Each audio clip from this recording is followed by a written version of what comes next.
باغم لە دڵما ببێت بە خارمان باغم لە دڵما ببێت بە خارمان تویش بۆ دەردی من نەبووی بە دەرمان تویش بۆ دەردی من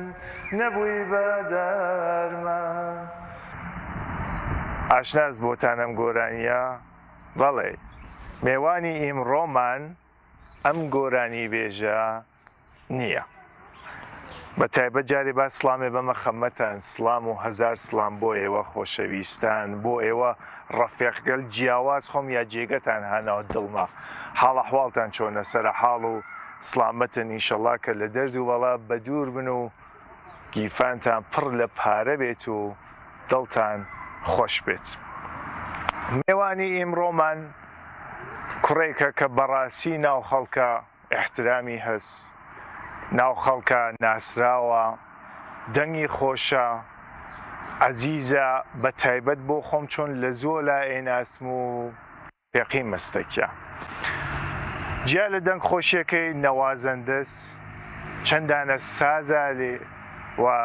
ماوەی حەداقەل فرەتر لە 20 ساڵە خەریکە خەمەتەکە بە خەڵکی خۆشەویست. حەزەکەم ئەم بەرنامە تا ئاخری لەگەڵمان بن چۆن فرە کوڕشیرینێکە فرە کوڕ محتەرەمێکە و مەحجووبە بە حەیاس با وتوێژمان بێ لەگەڵ یا بزانی خەریک چەس کاروباری چۆنە چۆن بۆسەن هاتە ناو هونەر و خۆلاسە تا ئێمڕۆیە کە خەریک چەس لەمە زیاتر ماتڵتان ناکەم هاوڕێمان بن با بڕێن بۆ لای زایەڵەی هەرمان.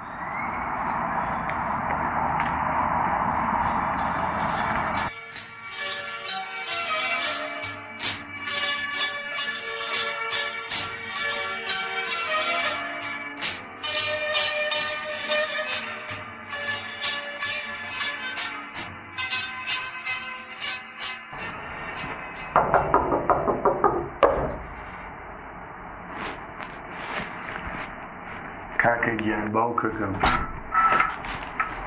سلام سلام گەرەکم بچم خەجاڵەت خۆم لەو دیوە بۆم سادم نەژنە چۆنی خاسی سلامەتی خەزا لەگیان مەسا هەدی بچمەکی ئالبەتە بزانین کە تەشریف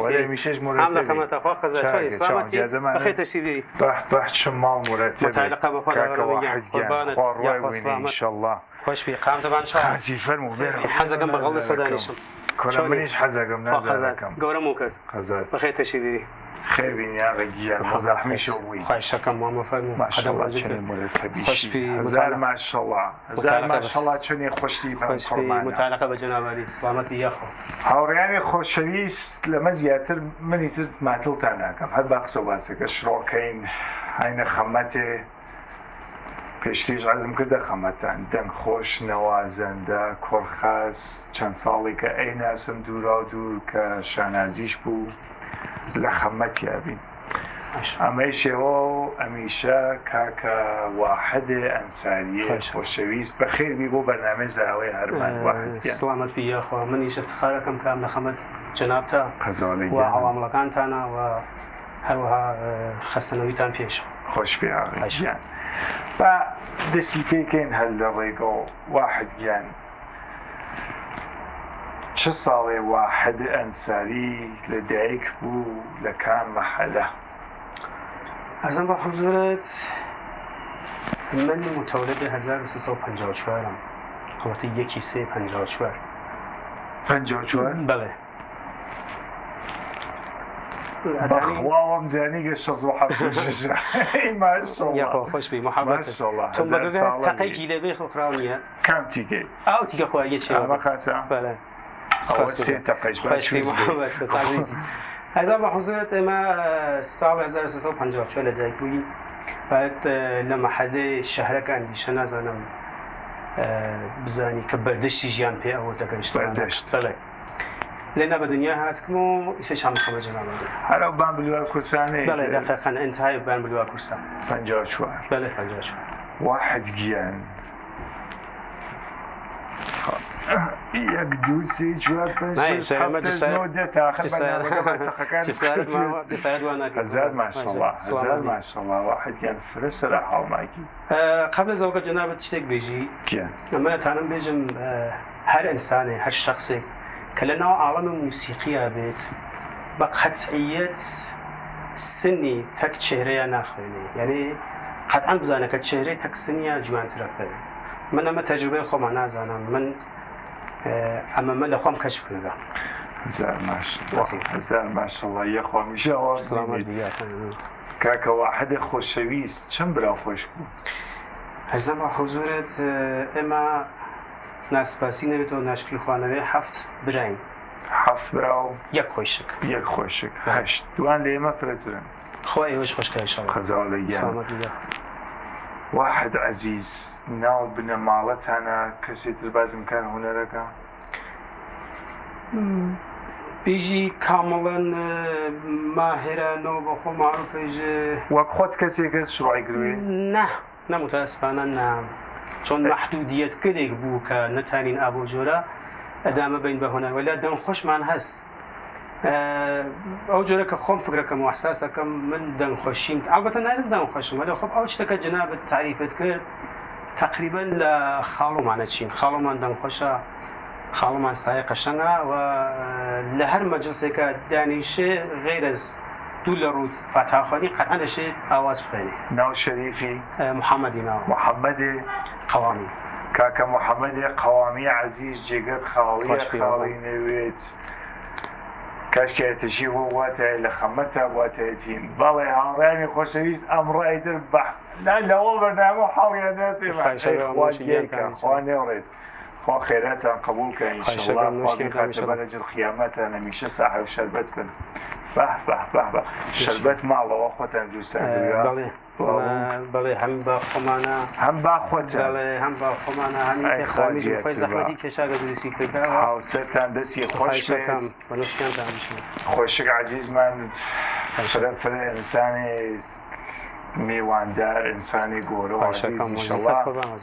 همیشه به یک امینن با یک سلامت بیا واحد گن مناو گوری خانوادتان چند سالیه؟ شاید من تقریبی بجم 55 تا 56 ساله که آخری دوره من نظامیه و آخری بوچکیش من که 4 سال خود بوچکترم 4 سال خود بوچکتر تقریبا 58 ای خواه خوشتن که نزدیک به یکیش نظامی تقریبا 2 سال در حال شاید بجم لو ماوات اکثرا با کدایگل هر وقت بنالیان یک سال بویا یک سال یک سال یا 2 سال در میان دقیقا نگوشه ایتر روزی استراحتی با آوا بیشین سال یک استراحت سال منالی خواه خوشیه که انشالله دیک باوک عزیزه کن من خوب ایتر لیرو برینه برترو درود بو تو ایسا ایمه زحمتك من بو بلو که زحمت کشی بیتم ملما بله من دانی لمعنی انتخاب که گورانیش بابا بیشه باید بیچ که بید من هم لخمتا کم یک پیت خوشت هم یا خمتو تنبککا بسر چاو خاص صنگینیشه زین بقیامی نما من هر رنگ زرد دستم تنبک حدی جگه تا من زرد خواهیشه که بفرمون نه من نظر خواهیشه که هم خمتا هسته ای نازنین با شکلداری و وفا گلشنی عشق و صفا امرو گلبارانه بلبلی وقتی دل مست و غزخانه کی جلوی نازنی گل نمیانه لاله پیمانمان گلشن میخانمان کشتی بارانه لاله گلشن میخانمان کشتی بارانه دشت و در سر بسر حریری سازی لبر شینه نسیمی سحر لبون چمیوانه دشت و در سر بسر حریری سازی لبر شینه نسیمی سحر لبون چمیوانه ناچتانه سرخوش و مست و شاد از پیمانه پاره کن وقت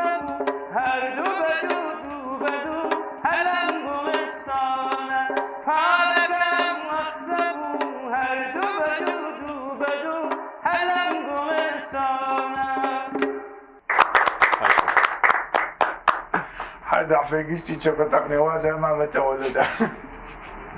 تمام خوش بيت كاك واحد يعني هزار ما شاء الله كار كيبو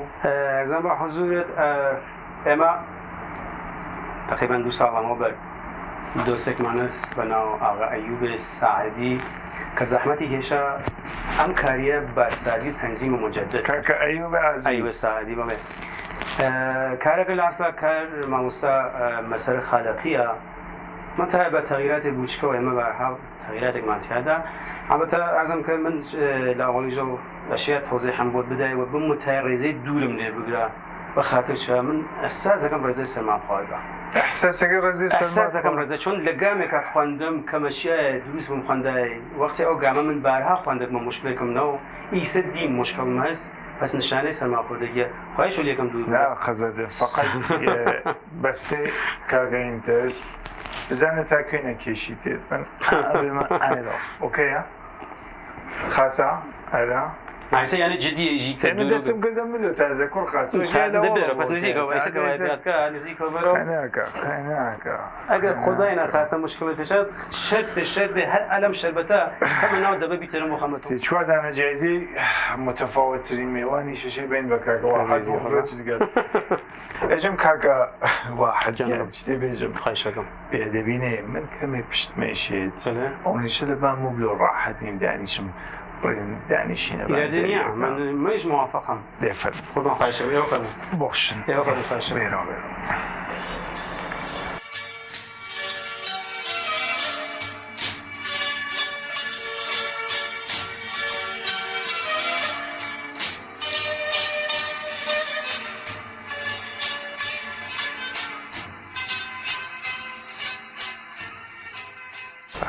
چنین خوش شده منزوی و دانشتن آره خب من هر جگه که صفای خاص خوی حس مثلا تو بس صفای که نوحاوه من بیشتر حزکم لبا مبلدانیش من چون به خاطر شرایط شغلی کم بان مبل بیشتر بخوام آرامش آب پاکلم بس بینه نتندانیشم فقط بان مبل بس بله مجد الزبیه ایتا هر کسی بقول که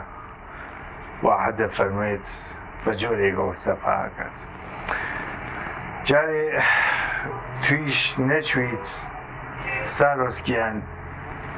بودو حزقم برنامج بوينم داني شيت عيسيش باز ماشي بيت وكاريتر خيناكا میوان مانکی ولی ساروسیش بیت حتما بقطعیت چون برنامج بوینه چون فرمون که جیب بوینو هاتی دام قسمتا قطعا لم قطعیجا لم جیگیجا قطعی اجراء کی بس خوش بید زحمت و پیان کاک واحد لصال 80 متر تقریبا یا هفته 80 متر موسیقی بله 80 بله گرک ما بزنم ماوی 21 ساڵە تقریبا کار موسیقیە کرد چۆن بوو لە تەک نەوازندگیە گۆرانی بێژیەکەت فرەتر حرفەیە کردو چ شتێک بووە باعسی لە مەقتایەکە بە واسطەی شغڵەکەم و من تەک دۆستێکمە ئاشنا بووم بەناو ئاغازادە کەلهۆر کە یادی بەخێر ئیسا لە سلێمانیا زندگیەکە گەر نازانم خۆتان نایتانژنەتۆیە ارتباطان بێتەکیە ئیسا سلێمانی کاگازادە کارهۆر کە ئاموزش ئاوازی تەدریسە کرد هات بۆ لام بۆ ئیسلاح و لێنا ئاشنا بووین و بعد وتی بۆ چ نایی بۆ لام تۆ خەریکی ئاوازە خوێنی تۆ خەریکی خۆ کارت ئێرانیەکەی تۆ چازانم کارە فۆلکلۆرەکەی بۆ چ نایی بۆ لام من نام لە فڵانە جێگەوە تەدریسەکەم و منیش بەدیدەی منەت قبوڵم کرد و حدوداً شاید بژم 8 مانگ 9 مانگ لە خەمەت ئەویجا بووم بۆ ئاموزش ئاواز کاکە واحد خۆت بە تایبەت حەز بە دەنگ کێکیت شتێکێژم شاید 90 تا 95% لە کوردستانی گەل حەزی لێ بکەن ئەوسا کە منێژم حەسەن زیرەک ئوستاد حەسەن زیرەک سایە تایبەتە یعنی سایەکە کە گەورە و بچووک حەزی لێکە خۆ تەبیعەتەن بەتەبەعەت لە تۆ کوردستانی گەل منیش خۆشم تێ لە سایە حەسەن زیرەک ئیتر کێ چۆن ڕێوا ساگەڕم بڵێ خۆبان ارزان با حضورت بشون حسن زیرکا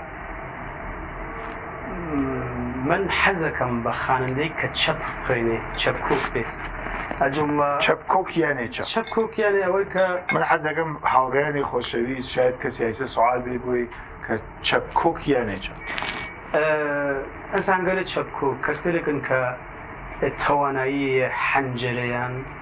دامەنەی حەنجەرەیان بە حەدێ وەسیعە کە هەر کەسێک ناتانێک گامێک کە ئەو شەخصە ئەی خوێنێ کەسێتر بیخوێنێ ئەمە پێیان دەژن چەپکۆک يعني وسعت دەرهێنەرێمە دەرهێنەرێمە چەپکۆکێکە سێدانە چەپکۆکە بەیەکۆ ماشەڵڵا ئەوە تەگی خۆشە بەڵێ لە موسیقی فارسی چە سنەتیێرە شەجەریان گوێچکەم ئیش بەستامی گوێچکەم و هۆمایونش شەجەریانیش گوێچکەم ئیتر بەرحاو بەستە بە موقعیەت و جایگە و مەکان کەسکە تیش گوێچکەم وەێ بەستە بە سەفای مۆردە نەزەر بەستە بە شەرایەت بەڵێ سەفای مۆردە نەزەر یاخواویسە باش بێکاگەوەحەدیان ناو خانمەکانە چۆن ئافرەتەکانمان ناو ئافرەتەکانمان خۆمانی تر بێژینی تر هایدە من گوێچکەم خۆ لە خۆش بوو هایدە گوێچکەم چۆن شعری بامعنیە شعری شین شعرگەل گەورەس و بە حەنجەرەی تەڵەیەک و کە ئەی خوێنێت واقعاً ئابڕووی شعرەکەی حفظ کردە یعنی ئەکسەر شعرەکانی بە دڵەوە نیشێت لە موسیقی کوردیا چە؟ یعنی شخصی خاصی گوێچکە بە مەنزوورتان ئافرەتەکان خانم گەلێکە بسڵە بڕوا کەسێکە ژوست بخوێنێ کەسێکە دروست بخوێنێ فەرق ناگا بۆ من ئەوەی کە بێژم تایبەت ئەو گوێچکە ئام ناوەێ هەر کەسێک حتا ئەگەر کلیپێک لە گوشیەکەم و کە مەسەڵەن تەرەف لە ماڵا گردیگە وەێ وەختی دروست ئەخوێنێ ژوستە خوێنێ بێ مشکلە خوێنێ حەزەکەم گوێچکە میسە فەرق ناکا مناڵێک بێ ئاغایك بێ خانووی بە تایبەت کەسێکمانە لە ئافرەتەکانە لە خانمەکان کورد مەدە نەزەرم ئایسەنا مەرزیە چرا خوا ئەفریقا مەرزیە خانم گوێچکەدا عەزیزم بۆچی تۆراوی نەخۆڕا چی قەوماوە دڵی تۆ بۆچی گۆڕا عەزیزم بۆ بەداخەڵمە شارەکەیم حەفز نییە عالی بوو پاشەکەم هەر ئەو کۆتێشە قەشەنگ بوو پاشەکەم چەند کار تەمیسی هەست وڵا بەداخەو عمرێک کۆتایەکی کرد چون بە قەتعیەت ئەگەر ئەو خوا عمری پێ بدایێت و بەخۆ معروف ئەم مشکلی بۆ پێشنایەتە فۆتی نەکردایێت بە قەتعیەت یەکی لە گەورەترین گەورەگەلی موسیقی بوو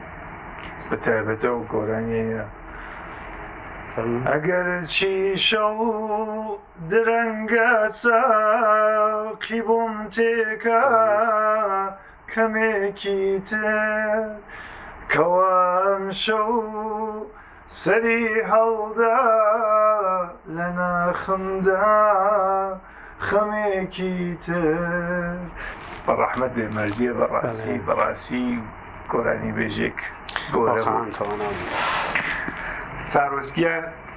حەزی گەدانیشێ بەلامانەوە نەچوو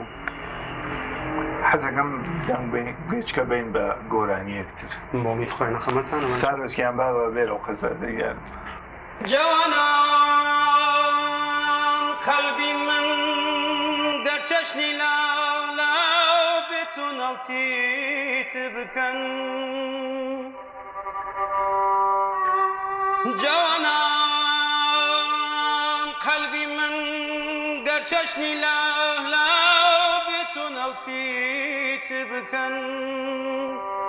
ئەگری دوژمن بێتە گیانم چرام پێ بکەن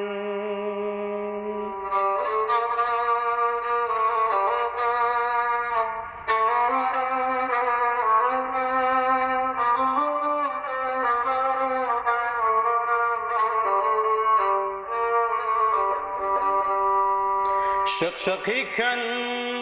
گوشت و اسقان یک به یک خیلی بکن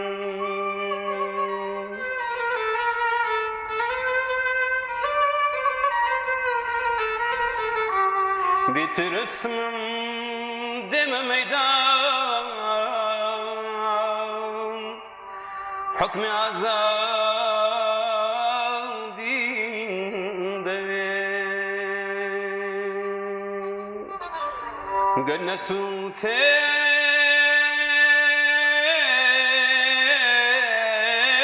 منخنكم بهجارم سكر بهم خوشا بمرم يانا نروا قولاكم بهم خوشا نمرم يانا نروا قولاكم كدر ودب سجيانا بندي دلاكم كدر ودب سجيانا بندي دلاكم بندي دلاكم بوچوات لكردم لداري دنيا ليمانت بردم ليلي ليلي ليلي بوانم ليلي خوشهاتي سري چوانم ليلي بو بو بو بو ما چوراوا شوك للما ولا روش بكروا ولا روش بكروا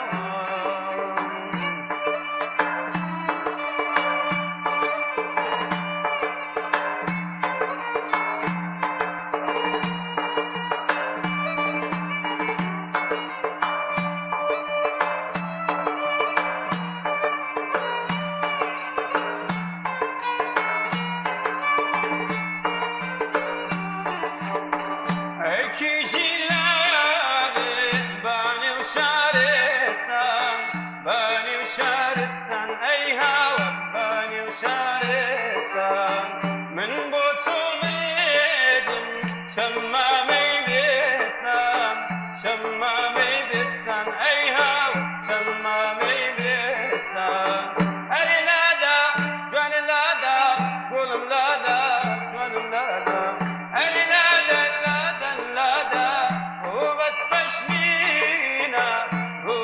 بشمينا أيها كانت شيرينا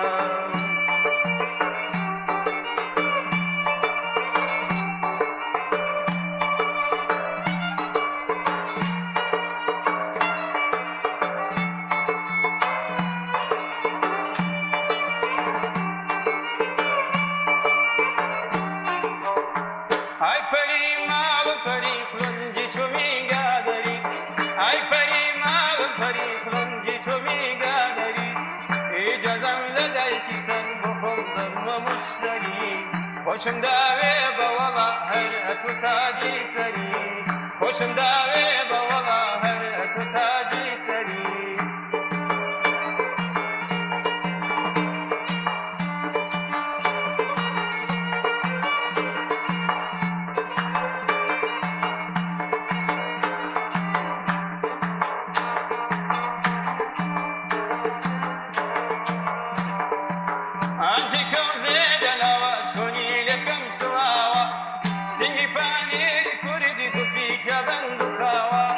كلكي شبم كوني أغلب مزل داوا كلكي شبم كوني أغلب مزل داوا أي بري أو بري يان بري بري بري فلنجي تومي قادري أي بري مال بري فلنجي تومي قادري إجازم لديك سن بخم دم مشتري خوشم داوي بولا هر أتو تاجي سري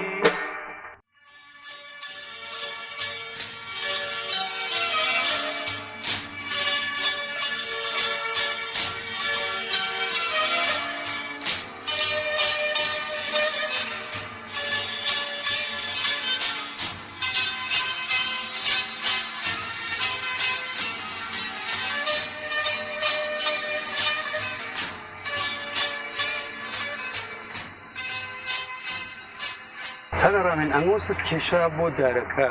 بەڵێ وفرمود کە مەسەڵان بە شۆ موسیقی علاقت بە چ کارێکت هەر کشاوەزی فرە حەز پێکەم ئینشەڵا ئەگەر قسمەت بوو دامنیاگە بوو دۆڕانە ئینشەڵا باشەسەگی گەرمەس ئەگەر خوا بگا قسمەت زەوینێک بوچک زەوینی بوچک تایبەت خۆم بسێنم وەلێنا علاقەمەندیگەل خۆم لێنا بکێڵمی سەر یا دارێک یا هەرچێکەوە خۆم علاقەمەند پێ بنا شۆکەم بە کشاوەزی واحد گەن ئینشەڵا گەی بۆ شتەیە گەرەکتە ئەوتی کە زەویتە بێ باخچەیک و ناوی ئاوات چۆن بێژم بۆت ماڵی جەم و جۆر کەیتەوە سەرسبگەر هەڵسی سەماتێز و سەڵزی و خەیار و وەلێنێژا بتانی ئەو جۆرەکەەوە خۆت حەزەکەی ساب بەربیت و خوێنی لێنێژا ئەدامەی موسیقیەکە ئینشەڵا ئینشەڵا تەفریحت چەس واحد وەختە ئازادێکم ئانچنان نییە کە مەسەڵەن بڕم بەشم تەفرەگەلی ئانچنانیە شاید لەناو هەفتێکە یا دوو هەفتە دەحەیەک ئێستاخرێک بڕم بعد کێف بڕم کە کێف قەتعان هەمیشە ئەچم جمعگەل سرفەن ئەویش بەخاتر بەربوونە سا و خوێندنە حینە حرەکەت فرە تاسیری هەست لە بەربوونە سا بعد ئێتر ئەمانە تەفریحەکە لێ حینەکارم منە هەم کارە هەم تەفریحە هەم خەریک موسیقیەکەم بەخۆم ڕاونەق پێ هەم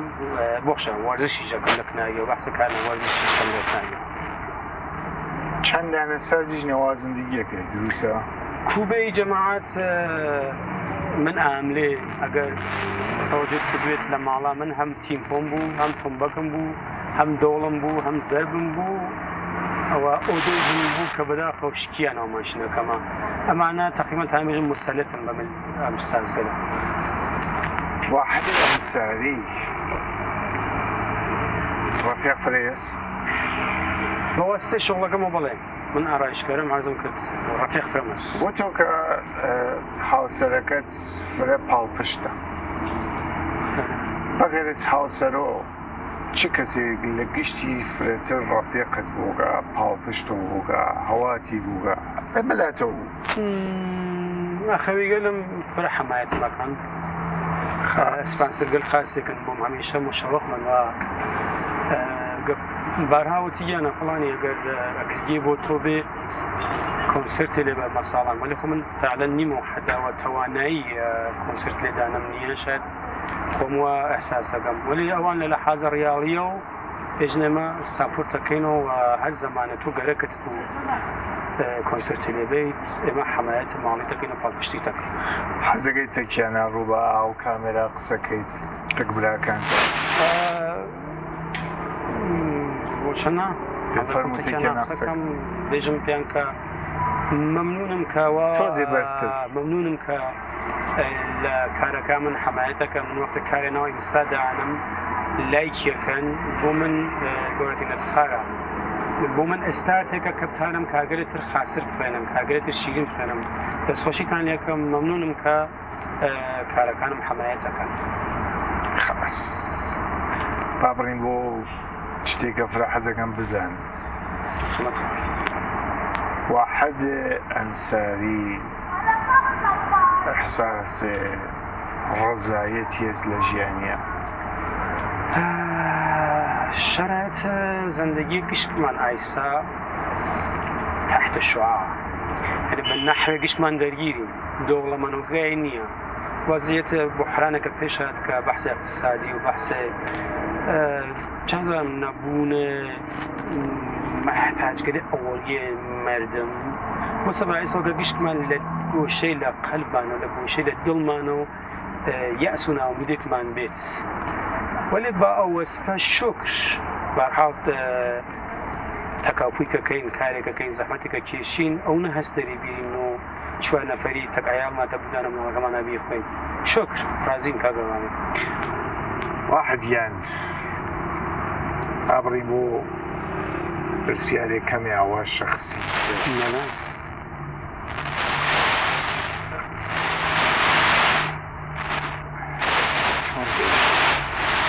لە ناو موسیقیە بووگە کەسێک فرێتەوە بێشنێت حەزکەی لە موردی ئەو قسەکەی ئەیسا من بێژم شخص خاص نه شخص خاص نه من زمانێکە لە شوێنێکە سەفەرکردنەوە ئەم ئەوامەڵگەل ئێوە و مەفرەدلەکە هانێرە بە دۆرێمە بێژین شخصێک مصر بێکە من خۆشم تێ لە سایت و بخوێنە بووم خب من ئەو لەحسە کە دەم بازەکەم و ئەو شخصە خۆی ئیسراری کردە فەرزکە لە منی نەوەعی دەم بازەکەم و ئەخوێنم دقیقا لەحسەیەکەوە من ئەخوێنم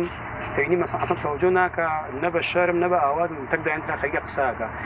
یەکی لە توزۆقی گەلێک و یەکی لە چگەلێکەوە واقعاً من دڵم ئەیشتێ ئەو جۆرە شخصکەلنا ئەو شخصکە لە جالبالەوە سایدیگەرانیان فقط لەحزەی گەرەگە سفە بەخاتەوە کە مەساڵان لەحزەیەک خۆشیانە بێت جالبالەوە تەوەجۆیی پێ ناکەن ئەوە من دڵم ئەیشتێتەوە سەدا بعضی چتگەر ئینشەڵا جێگە کە پێ هەرچەندگە جێگەش کەفکە وەلێ چه خۆشەکە وەختی جەمعی جەمەوەنەوە ئیسا کەسێک سازێکە لێ کەسێ گۆرانیەکە خوێنێ چه خۆشەکە کە گشتی حرمەت قایل بێت بۆ هونەر حرمەت قایل بێت بۆ موسیقی و بتانین گوێچکە بین هەواسپەرتی دروست نەکەین قسەی ئضافە نەکەین هەم حرمەت بۆ خۆمان قایل بووگین هەم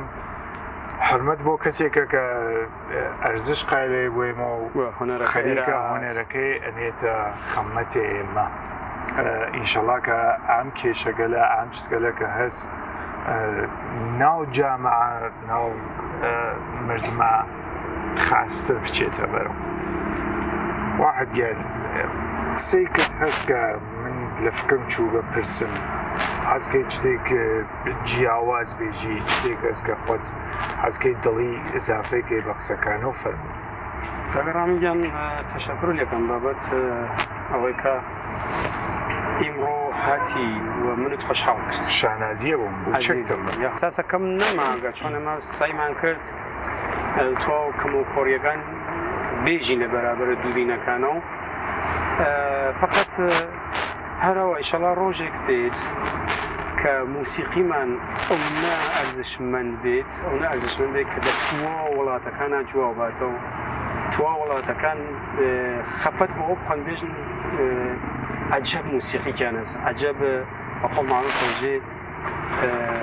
چیکیان هەست کە تووە کورگل متەکین بە ئەو چتنە کاویش هەر موسیقیە هەر بەڕاستی ئیسەیش واسە وەلێ شاید من وا ئەبینم کە تەبلیغات و ڕسانەی کەمە یعنی واقعاً ئەمە بە قاتعیەتەوە ئێژم موسیقی کورد گۆرانی بێژ کورد دەنگی سازی فرە پڕە فرە کۆنا فرە جێگەی موسیقی و هونەرە کورد هالۆ بانبانگەلۆ هەلۆ بانیشە مێنێت و بانتریش ئینشەڵا ئاچێت ئینشاڵڵا واحدە ئەنساری ئاواتێکە نەگەیگە پێ تایسەوە ئاواتێکە فرە جیاواز بۆی چەس ئەجرای کۆنسەرتێک ئەجرای کۆنسەرتێک لە ئارزوگەل گەورەمە ناوسنێ خۆمانایە سەبار حاڵ هەر سالۆنێکی بێ فەرق ناکە لە وەحدێ وەڵا بتانم تواناییەکانم ئەو نەبوومەبان کە لیاقەتی ئەومە بێ بخوێنم بۆ ملەتەکەم قەتعانە چۆن خۆشبی محەبەت هەست ئیشەڵا کە قسمەت بێ من بتانم ئەو توانایم بۆمبان کە شخصی وەک ئاغاڕامی یا شخصی وەک هەر ئینسانەتە بێژێ فڵانی من بەعنوان ئسپانسەر من بەعنوان کەسێک کە حمایەتە ماڵیت یەکەم بێ تۆ توانایت ڕۆبانسن من بەحسە ڕیاڵیەکەت هەرچی بێ ساپۆرتەکەم و ئەجرایکە بۆ ملەتەکەت ئیشەڵا کە ئەو ڕۆژە بێت ئینشەڵا کاکە واحدە عەزیز هەم دەنگی خۆشە هەم ژەنیار خاسێکە هەم گروهێ خاسێکی شێز پڕ بەدڵ مطمئنم دوایم بەرنامە نەیکێشاگە بە ساڵەی واحدە ئەنساری حتمەن کۆنسەرتێ داهنێت هەم بە پاڵپشتی هاوشاریەکانی هەم بە پاڵپشتی براکانی و منیش بە شانازی و بلیتێکم خۆ بۆ دانی قەتعاً تۆ مێمان خۆمی بە شایەتی ئێوە واحد ئەنساری کۆنسەردانەیە ڕامین منوچێری چەند بلیتێ یا کامێراگیر و ئازاگانی زەحمەتیان کێشاگە درستەوان ئێمڕۆ 4 نەفەرین هەنە پشت دووربینەوە 4 دانە بلیت بە قەتعیەت وەکو تەواوی ڕئیس جمهورەکان و دیپلۆماتەکان عەکسی یادگاری بگرین ئینشەڵا کە بە شانازی و بەسەر تێمە کۆنسەرتەوە افتخارە بۆ ئێمە ساڕامینیان واحد گیان باشەکەم واحد عزیز ڕووبەعا و کامێرا لە تکبینەرانی خۆشەویستی بەرنامەی زایەڵای هەرمان هەر قسە و باسێک و هەست فەرم و خواحافزیە هەرچی کەس ئەمە تۆ ئەمیش بینەرانی خۆشەویست بینەرانی خۆشەویستی عزیز من ئەفتخارەکەم کە ئێوە تماشاچی منن و تانیتان یعنی ئەتانم بژم تانیم تایمێکتان لێ بگرم و بەخۆ معروفێژ زەحمەتان پێ بم لە پای کامێرا دانیشتن کە بەرنامەکەی ئێمە ببینن بازم تەشەکرتان لێکەم کە ئەم بەرنامەتانە تماشا کرد ئارزوو لەش ساقی و قەلساقیەکەم بۆ گشتان قسەی خاصێکم دیاسازەکەم تەواو قسەکانم کردەوە لێ ئارزووی ڕۆژگەلێ خۆشەکەم و تۆ ئینسانەکان خۆبکە ڕۆژێ بێت کە گشتمان لێومان بەکەنینەوە بێت شیوەن و ناڕاحەتی و ناخۆشین لە ناو تۆ ملەتەکانە نەبێنێت قسەی خاصێکە ممنونتم ئەمڕۆ فرە زەحمەتمان واحد گیان ئینشەڵا وتم بێت کۆنسەرت ئاواتەکان و دیان خۆشکە و گشتی بەیەک و ئینشەڵا پێش پێ بۆت سپاس سپاس و هەزاران بار سپاس مەمنونتانم دەست تەک تەکتان ماچەکەم کە هەمیشە پاڵپشتی من هاوڕێی من تا بەرنامەیەکی تر کە تینە و خزمەتیەوە میێوانی ئێوە ئازیزانین ئەمڕا تکاکارم لێتان کە دوعای خێرمان بۆکەن و خۆشتان بە خۆتانەوە بێت سپاس ماڵتانەوە